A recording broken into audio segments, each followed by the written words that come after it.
Hi, I'm Charlie, and this is Cooking with Milwaukee Community Leaders.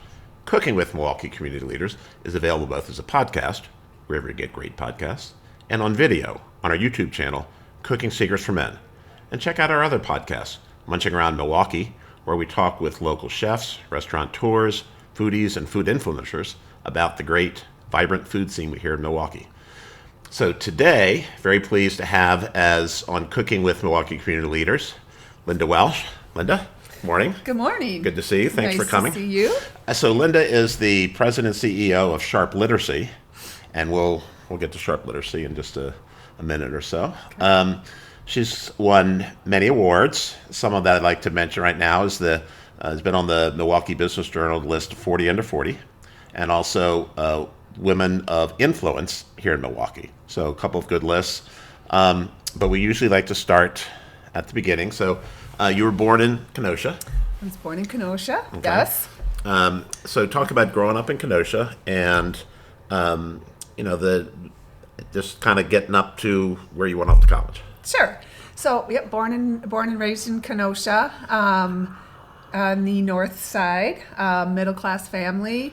My dad was a letter carrier, and my mom worked at Jockey, so that was pretty nice. I have a brother that's about a year and a half older, and a sister that's 4 years younger. So we come from a very athletic family, sports all the time. Never really got into anything else. And we lived in a neighborhood with lots and lots of kids. So we were outside literally 24/7 if we could. But when the lights went on, we had to come in. But just played outside, and it was a really great place. So you end up going to UW La Crosse, got your bachelor's degree there. Did you have a plan after graduating? I did have a plan. Okay. But as things don't always work out, right? Plans don't always. I wanted to be work in corporate fitness. So my internship was at Kimberly-Clark Corporation. Okay. So I wanted to work there and teach aerobics, and it was just a beautiful, beautiful facility. But unfortunately, at that time, there were very, very few jobs, full-time jobs. Okay. They did offer me a job as a lifeguard, but I didn't think that would pay off my student loans and pay my rent and all of that. So, ironically, Kimberly-Clark Aviation was hiring for the airline. So it started off to be a employee shuttle for Kimberly-Clark employees. So, and then they, after deregulation, 1984, I believe, they started this airline, Midwest Express, and I had a call from the HR person and said, you come recommended for a job in the airline, and I'm like, okay. So, do you want to be a flight attendant or customer service? And not pilot. Not pilot. Yeah, okay. no. So I said, well, customer service is probably more my. I'm not a great flying. Right. It's me kind of airsick and stuff. So and I'm thinking, customer service. Those are the people behind the ticket counter and the gate, and But I got a call about a week before I was to start, and said, okay, you're all set. Meet at Milwaukee Airport, wear jeans, sweatshirts, and steel-toed boots. I'm like, okay. And I'm like, that's kind of weird. And I'm like, I don't, So, of course, I come in with my steel-toed boots and jeans and sweatshirt, and there were, I think, 8 or 9 in my class. And, started off on the ramp. So cleaned planes, loaded luggage, marshaled in these, $1 million aircraft, dumped lavatories. But it was a really great way to start. It kind of, the philosophy at that time was that you promote within. Right. So in a relatively short period of time, I started on the ramp, and then I was at the ticket counter and gate, and then I was a supervisor, and then they sent me out to Boston to run the station in Boston. Came back to Milwaukee, and I was the passenger service managers, so I had all the customer service people under me, and it was a beautiful place to work. It was the best job ever. All different types of jobs I had. One of I think the best one was I was oversaw our charter department. So it was kind of like an airline within an airline. So we flew all sports teams. So we flew the Bucks and the Brewers and the Royals. Flew 5 NHL teams. We flew during Summerfest. We had Jimmy Page. We had Queen Latifah. It was just such a great job. And then unfortunately, we had a hostile takeover attempt with AirTran. So they wanted to buy us, but for little cash and a lot of stock. So I remember we all had to, the senior leaders had to call, shareholders and tell them we don't want this to happen. And, as things worked out, Texas Pacific Group purchased us, private equity for cash. So everybody was happy. It was great. And then it wasn't. Right. Yeah. And then the oil went up to over $100 a barrel. And we didn't have real efficient planes, the majority of them, and it just no longer were we running the airline. The consultants were running the airlines, and just things didn't work out. So it went out of business, and hasn't Midwest reinvigorated itself at some point? They're trying. They're trying. And then once COVID hit, and so I think that's kind of probably not going to happen. Okay. But it was. It would never be the same.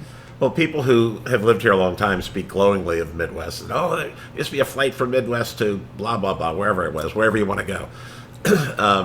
So you're, after college, after graduating, your other position, I guess after Midwest went away, was you were the president of Ronald McDonald House Charities. So talk a little bit about that. I probably was one of the few employees that were still employed at Midwest, and Tim Huxma, who was was the CEO, just an incredible man, just his core values, and so I had I had a recruiter call me from the with my Ronald McDonald House position, and I thought it was interesting because I was really excited. I didn't know a whole lot about the Ronald McDonald House. No.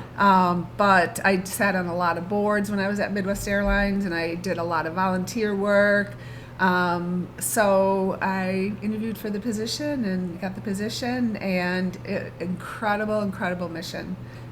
What they offer the families of the kids that are in the hospital, and it was really, we had a capital campaign when I was there. We raised the money to double the size of the house, and there's a bridge now that goes over between the Ronald McDonald House and Children's Hospital. I was instrumental in getting that approved, and it was a really, really incredible job. We move on, and now you get to Sharp Literacy. You've been there since about 2012. So 2012 has been there. So talk a little bit about Sharp Literacy. Sure. And the work that you do and its place in our community. Okay. Yes.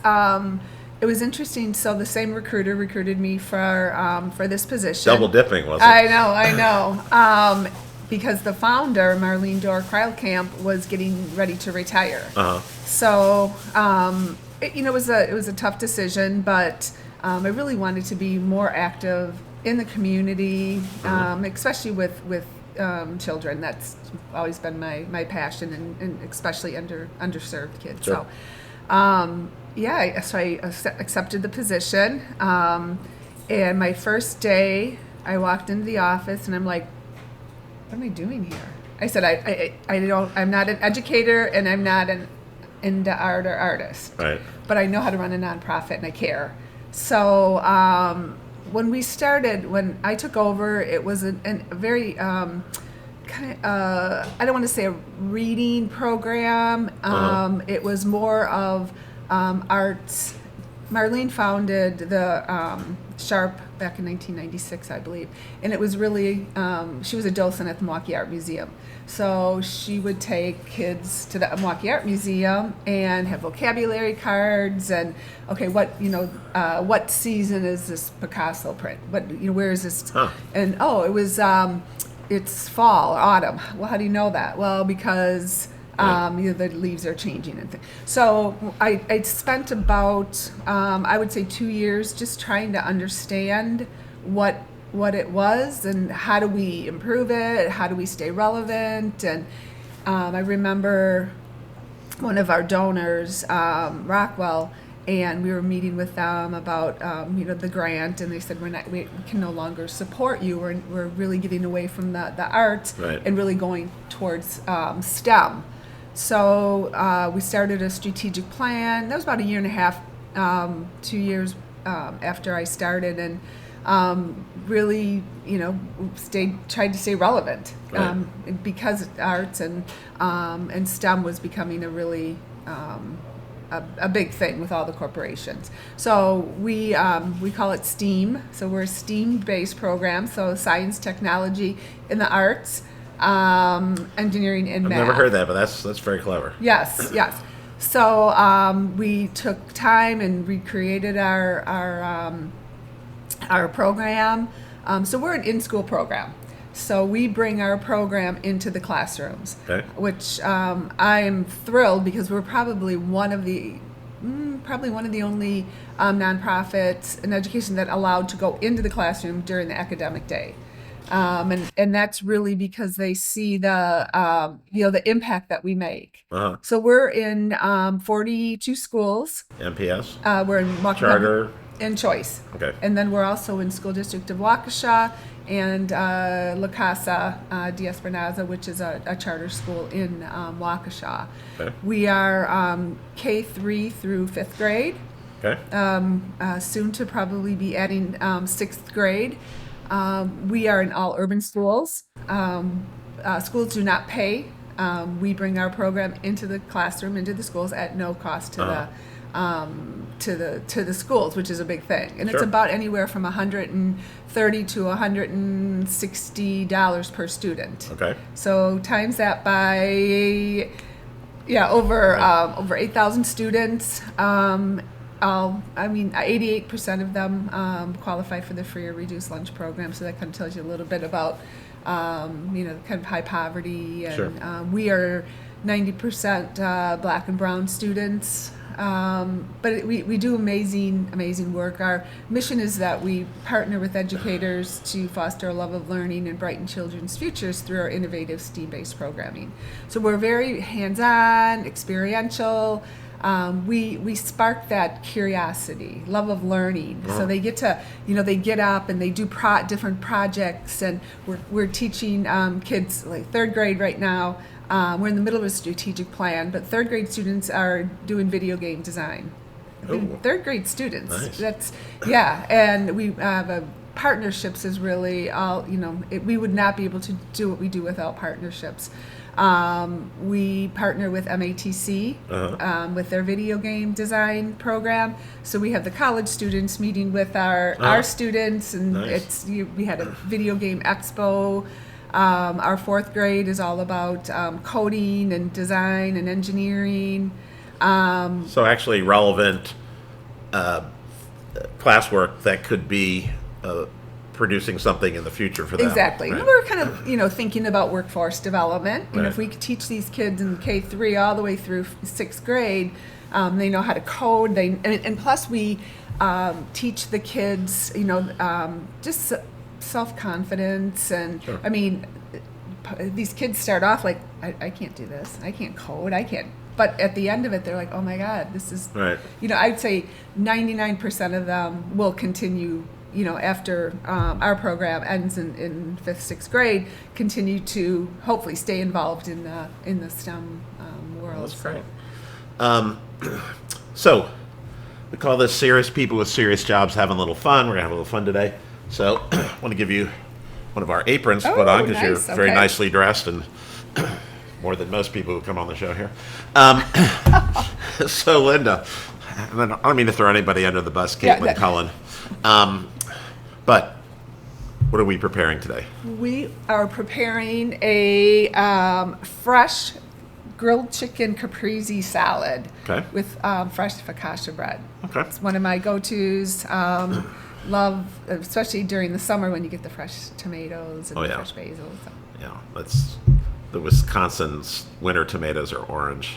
So yeah, it's nice to have those summer ones. So. Yeah, true. All right, so we've done a little prep work back here. So we're going to go back and put the salad together. And so give us a minute. We'll be right back. All right, here we are. We're ready to put our salad together. So Lynda, why don't you take it away? Okay. Let's start off with the basil. All right, so we got some nice fresh basil here. Fresh basil. Out of our store. I'd say out of our garden, but I was going to say a few more months before we can get the fresh basil. Still March, so. And this is so we're just tearing the basil.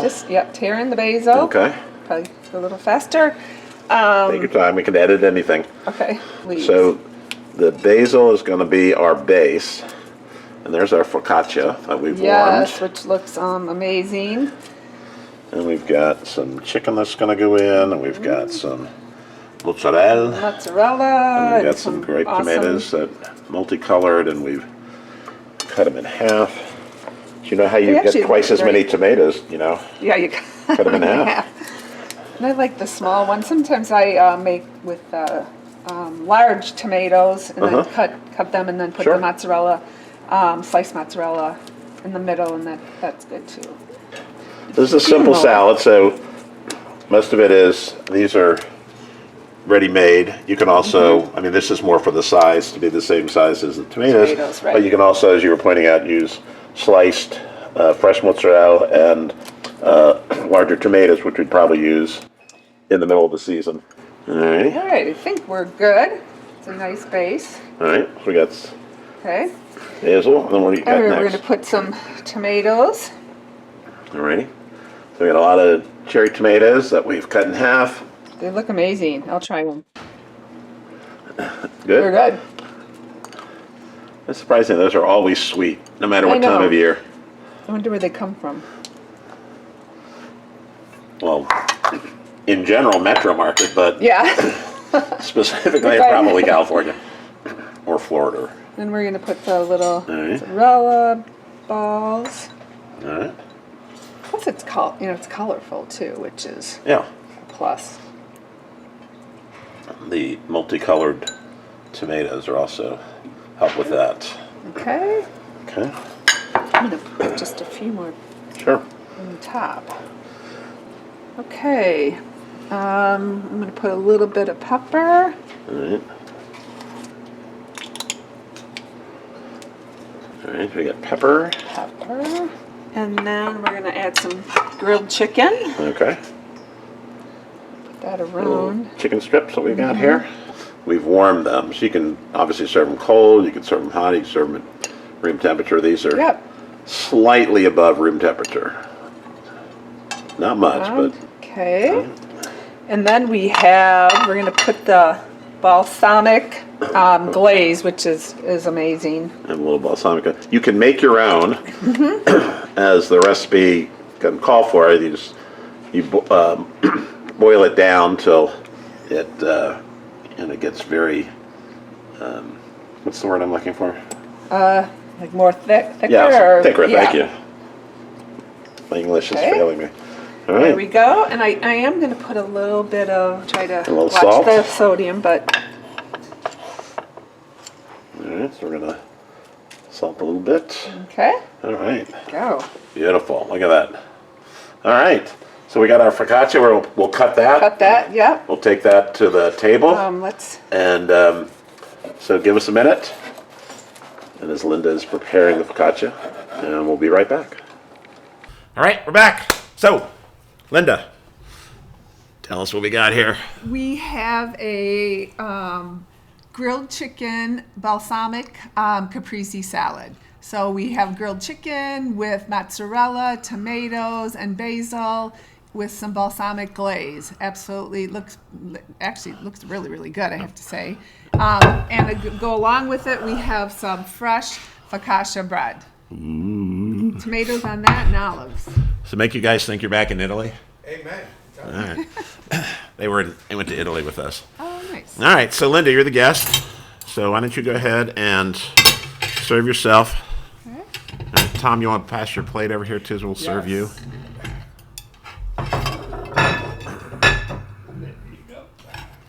All right.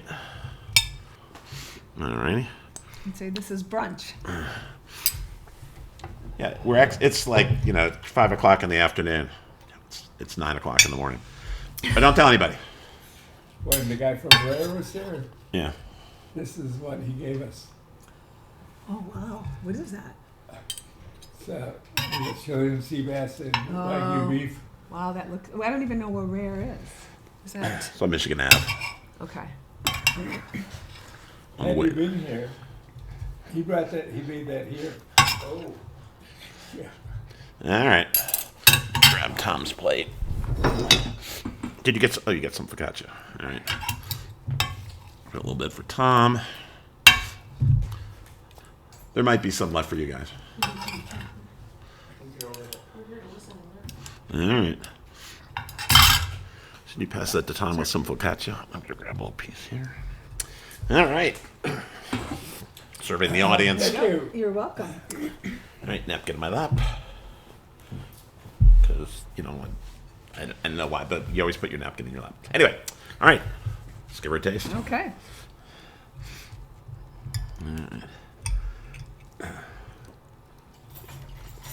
Hard to beat. Mm-hmm. It's fresh. That I mean, it is- balsamic glaze is... Classic. Mm-hmm. Try the focaccia. Nice and soft, fluffy. Homemade focaccia. Tastes homemade. Yeah, well, if you lived in Metro Market, it's homemade. Very good. It is delicious. Very nice. This is an easy salad to replicate. It's customizable. Tom, what do you think? Good. Tom approves. Yeah. Oh, All right. So, Lynda, before you take another bite, thanks so much for coming. Thank you. Appreciate it very much. I very much appreciate it. The work that you're doing with your STEAM at Sharp Literacy, which is it's a cool acronym. Science, technology, Art, and engineering, and math. engineering and math. So instead of STEM, they've added art. It's STEAM, which is an interesting acronym. Working in our schools for kids who really could use as much help as they can get in our school system. So, again, thanks so much. Thank you. So, and thanks everybody out there for supporting Cooking with Milwaukee Community Leaders. Do this show weekly, where we have community leaders such as Lynda come in, talk about what they're doing to make our city a better place, and then we cook something really good, and then you get to eat it. I get to eat it every week. They only get to eat it once a week. So anyway, thanks so much. I appreciate everyone's support, and thanks for supporting Cooking with Milwaukee Community Leaders. Thanks for listening to another episode of Cooking with Milwaukee Community Leaders. Cooking with Milwaukee Community Leaders is brought to you by Cooking Secrets for Men, LLC, and was recorded in the 3rd Ward in Milwaukee, Wisconsin. We feature and profile community leaders who are trying to make Milwaukee a better place. The tagline is, serious people with serious jobs having a little fun. Our guests choose the recipes that we use on the show. All of our podcasts are available on iTunes, Spotify, and wherever you get great podcasts. The original YouTube video for this episode is available on our YouTube channel, Cooking Secrets for Men, all rights reserved. Thanks, and see you next time on Cooking with Milwaukee Community Leaders.